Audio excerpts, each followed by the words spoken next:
12:05, seguimos en directo en el matinal de las 7 y hablamos de salud. Hasta 5 virus respiratorios y digestivos habitan ahora en nuestro entorno. Los más comunes, la gripe y el norovirus. ¿Cómo afecta al organismo una enfermedad de este tipo? Bueno, pues está con nosotros la doctora María Sánchez Campillo, bióloga sanitaria de la Unidad de Microbiota y Hábitos Saludables. Muy buenos días, bienvenida, gracias. Muchas gracias por estar con nosotros. Bueno, hablamos de esta gripe estomacal porque, aunque parezca leve, la verdad es que ya hemos analizado también los síntomas y nos suelen dar como 2-3 días muy malos, ¿no? Y nos suele dejar cao y con graves secuelas, sobre todo para el estómago, ¿no? Sí. ¿Cómo podemos recuperar el cuerpo después de esta enfermedad y también cómo evitarlo? ¿Cómo afecta a nuestro intestino? Sí, la recuperación va a depender mucho va a ir en función de cómo esté esa microbiota previa. ¿Vale? Hay que recordar que venimos de unas navidades en las cuales ha habido alcohol, ha habido excesos de dulces, de grasas, también un exceso de cortisol. Entonces va a depender un poco en función de cómo esté esa microbiota, cómo se vaya a recuperar. ¿De acuerdo? Entonces puede ser una recuperación muy rápida o lenta. ¿Cómo podemos recuperarla? Bien, lo que nos interesa, dado que un virus forma parte de la microbiota, es un microorganismo, forma parte de ella, de lo que se trata es de tener una microbiota variada. ¿Cómo la podemos tener? En primer lugar, yo recomendaría tomar probióticos. Probióticos en forma de alimentos, como pueden ser los fermentados lácteos, yogures de diferentes tipos, cuanto más variados sean mejor, no decir siempre sin azúcar, por supuesto. ¿Vale? Muy variados, líquidos, pero de una buena marca, porque es la que nos va a garantizar que va a tener las unidades formadoras de colonias para repoblar esa microbiota.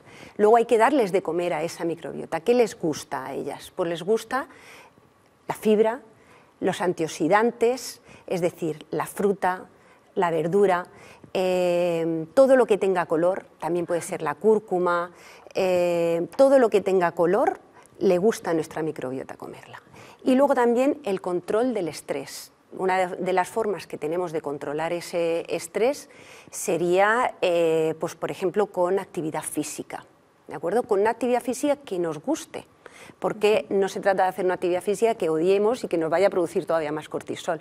Entonces, bueno, pues en mi caso, por ejemplo, a mí lo que me gusta es bailar, montar en bicicleta, montar en canoa, pasear, ir al monte, ¿vale? Entonces eso es importante para controlar. Eso serían como las 3 recomendaciones. Los 3 pilares básicos. Algo que hablamos de la microbiota que parece casi invisible. De hecho, mucha gente que no sabe lo que es ni cómo nos afecta en el cuerpo, pero sin embargo, en muchísima población había un altísimo porcentaje de españoles que sufren dolores intestinales, inflamaciones, diarreas, vómitos, casi con cuadros médicos muy habituales, ¿no? Es algo muy visible, invisible, aunque está muy presente. Nos has dicho estos hábitos, pero háblanos un poquito más de esa conexión que podemos tener también con nuestro intestino y con el resto del cuerpo, porque vemos que nos puede afectar mucho en nuestra calidad de vida, ¿no? Incluso en la salud emocional. Efectivamente, eso está muy estudiado y porque la relación que hay entre el intestino y el cerebro es bidireccional. ¿Vale? Por un lado, lo que nosotros vamos tal y como esté nuestra microbiota y las sustancias que produzcan, ¿vale? Pues van a afectar a nuestro cerebro. Es decir, si nosotros, por ejemplo, tenemos una dieta proinflamatoria, ¿vale? Proinflamatoria es lo que dice la OMS, que es proinflamatorio, que es los embutidos, las carnes, los dulces, los procesados. Vamos a tener más inflamación y eso va a llegar a nuestro cerebro de forma que lo vamos a percibir o se va a manifestar esa amenaza.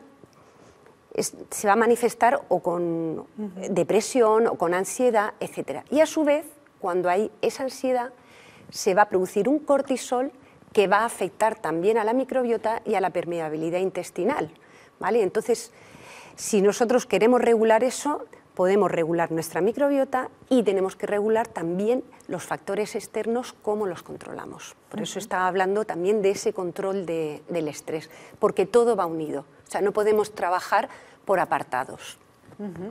Es interesantísimo y de nuevo la vuelvo a citar porque me parece como prioritario, ¿no? Porque es verdad que todas las conexiones que hay con el cerebro y el aparato digestivo pues repercuten en nuestra calidad de vida. Y doctora, pues muchísimas gracias Sánchez Campillo por estar con nosotros y que le he preguntado precisamente esto de salud mental porque esta semana se celebra el Día Internacional de la Depresión, algo que afecta a muchísimas personas y viene muy relacionado incluso con el apetito, el estado de ánimo con el apetito y también con los dolores intestinales.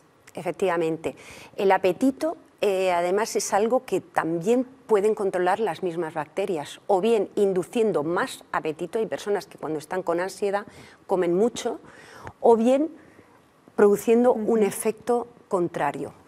Y de ahí también, sobre todo está relacionado con el tema de la inflamación. Yo incidiría un poquito con eso, porque esa inflamación que la regula la microbiota, igual que la gripe, todo esto, ¿vale? ¿Por qué aparece una gripe? Pues porque esa microbiota no está bien, ¿vale? Entonces, incluso cuando se quiere hacer un abordaje de reestructuración de la microbiota, cuando hay un problema de estrés es muchísimo más complicado.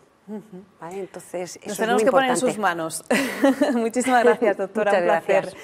Bueno, pues precisamente esta semana se conmemora el Día de la Depresión, que sufren 300 millones de personas y que en la región pues hay 11.000 personas también diagnosticadas. Reconocer síntomas como la tristeza persistente, la pérdida de interés en actividades diarias o alteraciones en el sueño y en el apetito, en la alimentación, es la clave para una intervención temprana y efectiva.